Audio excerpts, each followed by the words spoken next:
and welcome back to a Friday afternoon, really live edition of Green Rush. I'm Jimmy Young, the founder of Pro Cannabis Media. We like to talk about the business of cannabis on this show, and we've been doing it here during this time slot now for 3 years. And it's pretty amazing that we're still here. People are watching, they're chatting in our chat room, and we continue to get great guests, and that continues here in this next half hour. I can tell you at the top of the hour, we're going to have Bruce Barcott, the former editor of Leafly.com, who had been with that company for 7 years before that company decided to pull the plug on a lot of the marketing. So once again, another major player in the cannabis space is pulling the plug back and kind of reorganizing and shifting because of the downturn of the economy more than anything else. And joining us now is Jason Bellow, and he is one who is, I believe, sitting on the shores of one of my favorite spots on earth. It's Sebago Lake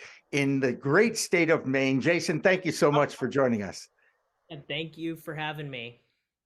I love it up there. I know exactly. I can close my eyes and see Sebago in my memories, because it really is a very special spot in the great state of Maine. And I'm jealous that you're up there. But you are doing something in Massachusetts next week. Tell us a little bit about this 2-day show that you're involved with, and what can we expect it's in Greenfield, Massachusetts, which is near the border of Vermont and New Hampshire, right? It's in the Massachusetts area, but it's just below New Hampshire and Vermont. Exactly, yeah. Basically, northwest Massachusetts, yeah, right on the border of New Hampshire. But basically, it's a 2-day event. The whole premise of the show is obviously consumption and sampling, and really, it's a platform for cannabis brands in Massachusetts to come show off their product and meet every retailer in the state in 2 days. So we've got, as of this morning, 86% of Massachusetts dispensaries are going to be in attendance. So yeah, really, I think it kind of is streamlining. As a cannabis operator, you want to meet, obviously, retailers and sell your product in their shops. So this is the most streamlined platform in which you can do that. Now, and Josh Kincaid's with us from Washington State, and he lends a great perspective because his state was one of the first to legalize adult use in our country, and he also has a background in finance. So I got to ask the question about how you've got over 80% of the dispensaries represented at your show. Now, if I remember correctly, that's close to almost 200 dispensaries. 246 as of this morning we have. Wow. Yeah. That's fantastic. So how did you get them all to agree to come in out in Greenfield? And it's a consumption event, so is it, obviously I'm going to guess it's outdoors, yes? Mixed, mostly outdoor. I have 2 indoor buildings, but I mean, really, the to build this show, it had a slow start, and then it really ramped up once we started to get those key brands. But our philosophy hasn't changed internally. I mean, I have a really great team. Todd Bello, my cousin, he does retail relations, has called every store in Massachusetts 15 times. Joey Harold, who he used to be the former head of operations at Hall of Flowers, joined us to launch this show. Kai Brady does exhibitor sales. So my team has worked extremely hard to pull this thing off, and it really just took a lot of communicating with the operators in the state, and everybody's been very receptive and understands what we're trying to do. And I think it's going to really make this the 2 days on the calendar for Massachusetts operators. I feel like this is what Hemp Fest should have evolved into, rather than what it's no longer. It's pretty much dead. But it's interesting you got a guy that's on your team from Hall of Flowers, because immediately I'm thinking this is a combination of Hall of Flowers and Interchange. So if you've ever heard of the Marijuana Venture magazine, they have Interchange, which is speed dating for retailers to meet those growers and manufacturers. I'm familiar with that show. Yeah, some of the audience members might not be, but they ring a bell every 20 minutes, and like speed dating, you get up, you move to the next team. And you do that. So maybe you can explain, because I think this is a phenomenal business opportunity. Because in my mind, I'm like, wow, are you handing out free samples like they kind of do at Hall of Flowers, or you buy tickets in advance? Is it open to the public? Is it business only? Like, how does that work with regulators? Kind of explain it a little bit because it's fascinating. Sampling and consumption approved from the booth. So if you're an exhibitor, you're allowed to bring product in.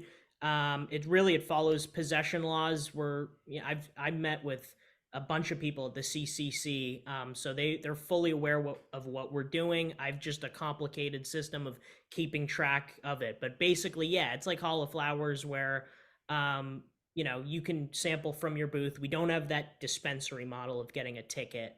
But yeah, I mean that's it. It's really just exhibitors can sample from their booth. And Now, is it open to the public?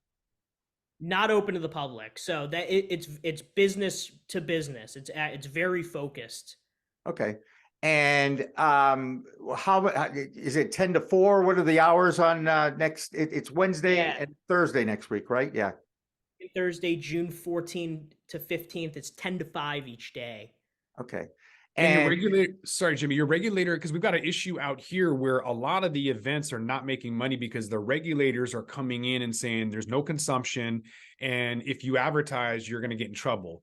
So Yeah. I'm interested to know, is your regulator on board with this, and are you having any pushback on advertising? Mhm.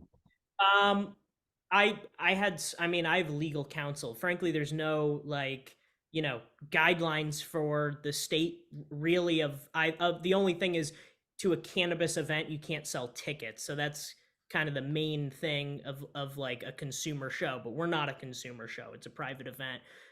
We took a lot of precautions. And I base this off of, like I said, Joey comes from Hall of Flowers. I was one of the first employees there too, and my dad founded the show with two other partners in 2017. So I've had a lot of experience of like learning how that show's ran under within a state that has the cannabis event license.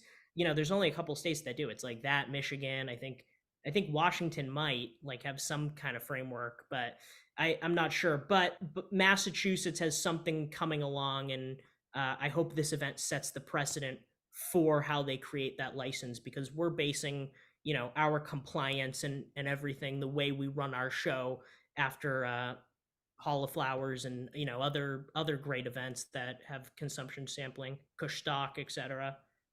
Mm-hmm. Are we going to have music there? Not live music, but there will be music throughout the venue. Night one, Wednesday night, we have a block party, so there will be live music, DJs, and a performance in the Hawks and Reed, which is a bar attached to our venue. Huh. Okay. Very cool. And the town of Greenfield embracing this. They love it. Yeah. I mean, I've met with the chief of their city council. I've sat in on their city council meetings, but town is very open and liberal and loves it. Super artsy, cute, small town that I think is really gonna accept this community into it, and it's gonna be a whole lot of fun for 2 days for everybody coming. Yeah. And Josh, don't you want to see more of these? I mean, to me, I just think we've got to get past this. We've got, what about this is going to happen? What about DUIs and all this stuff? No, people are, for the most part, the people that are in the cannabis space are responsible users of the plant. They know what it does to them.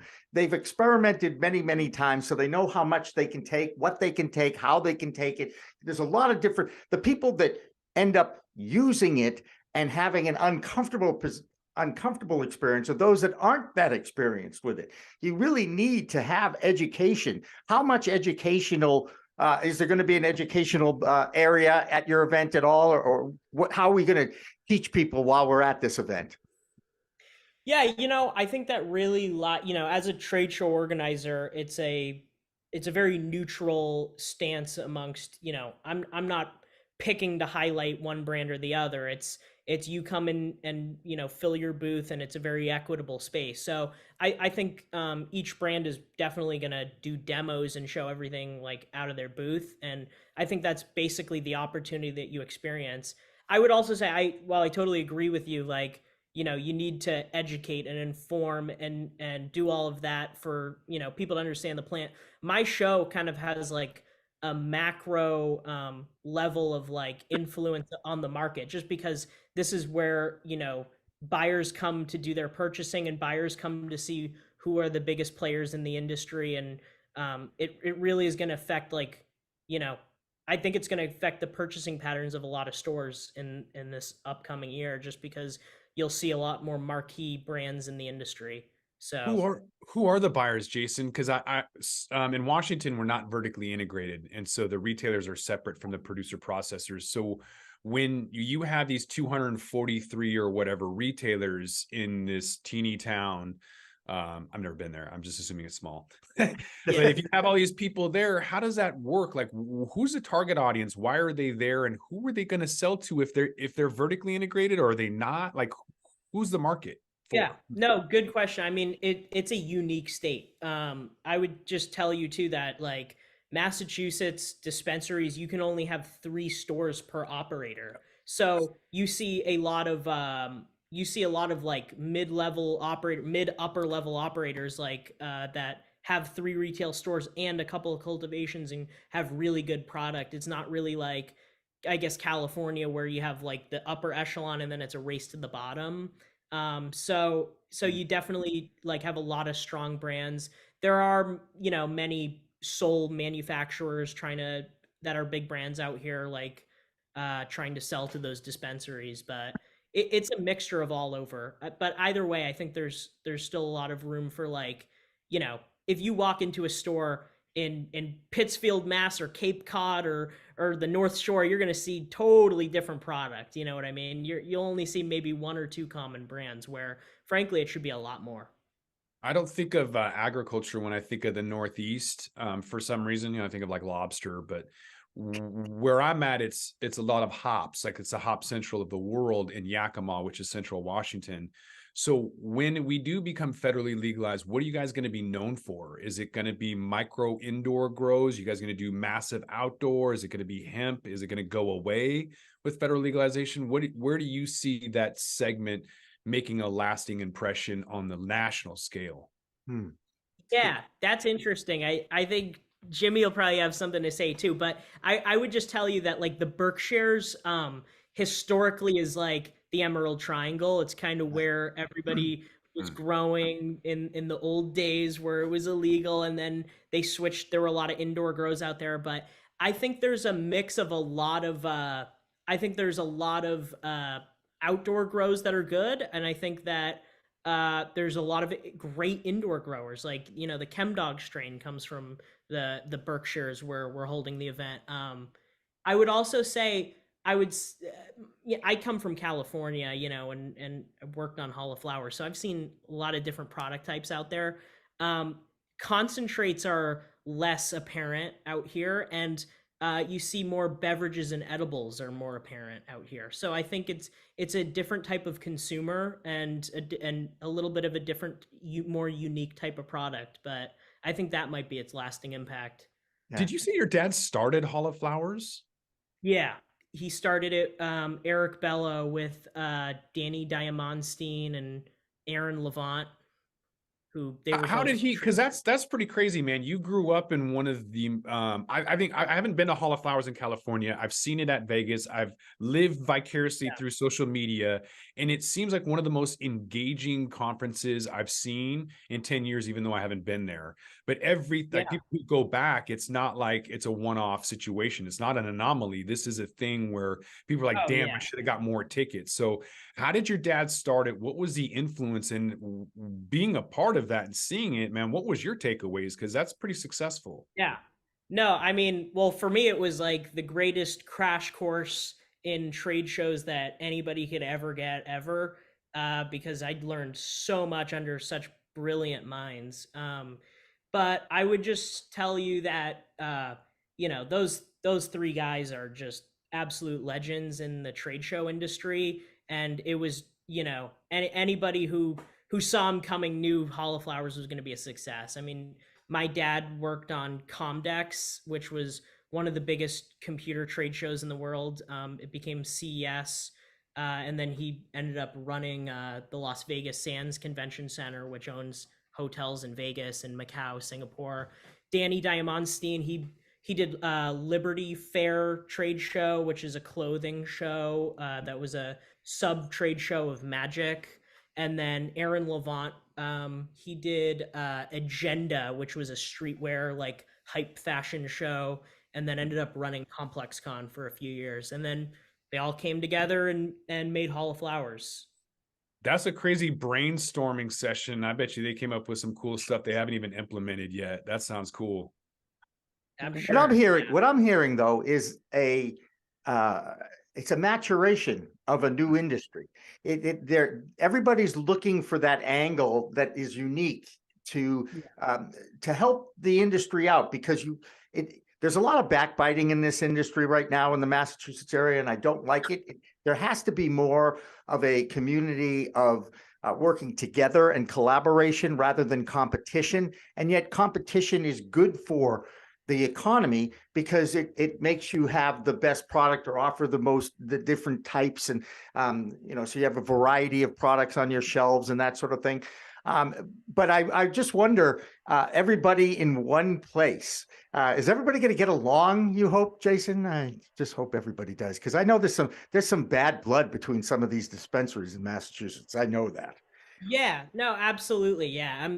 I mean, I think it's a good thing in general just to have everyone together. And I think, a lot of I've been an operator before too, and like there's always just kind of rumors going around or anything, and whether it be a personal thing or whether it be a business thing, but it's good for everybody to just be on the same level, like, and same within the same platform, and kind of just be together as a community.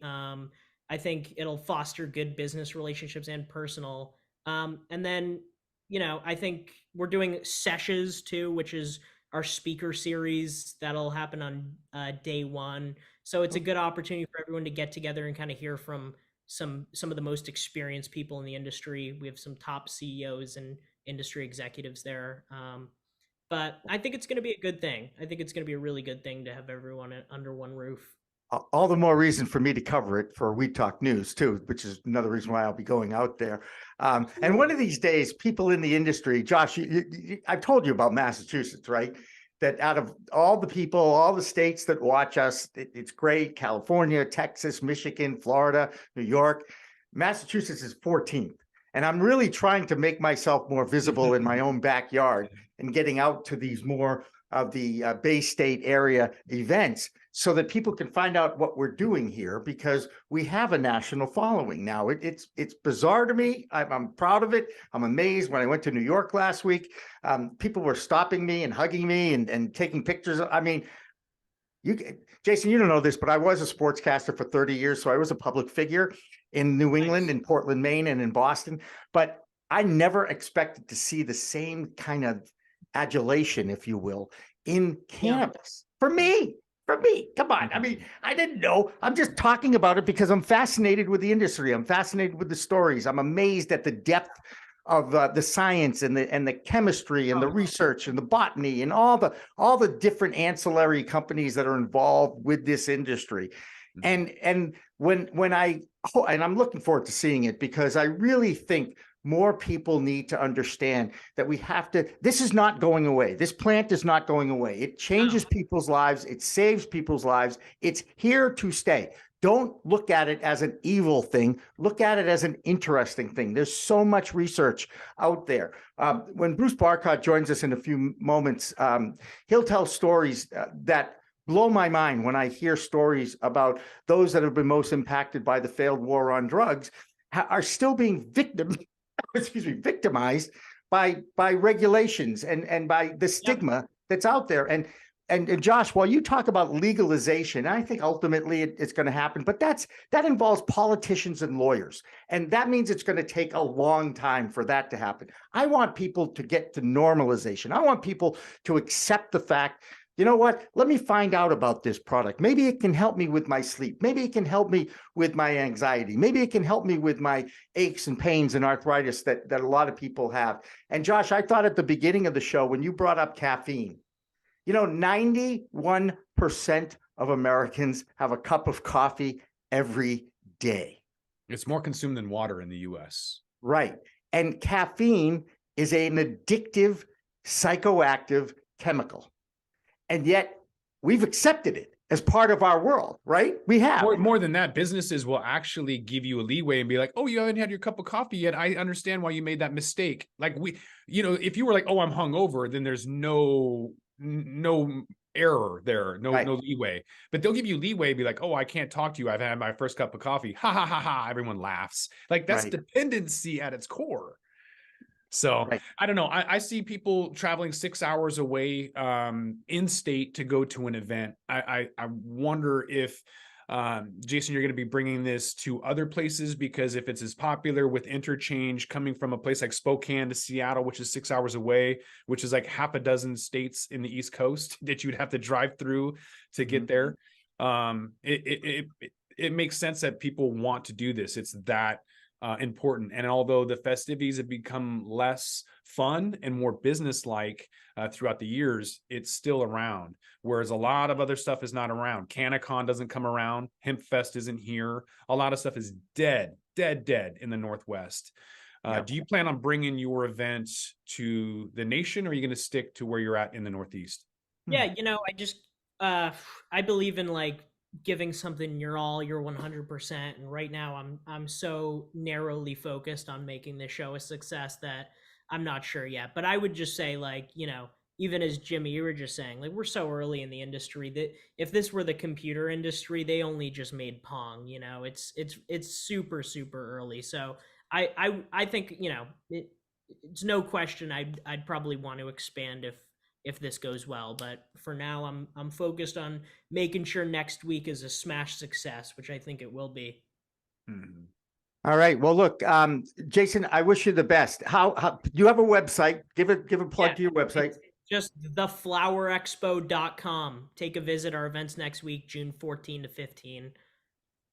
And my guest that's coming up at 5 needs the link, Dan, and it's Bruce Barcott is his name.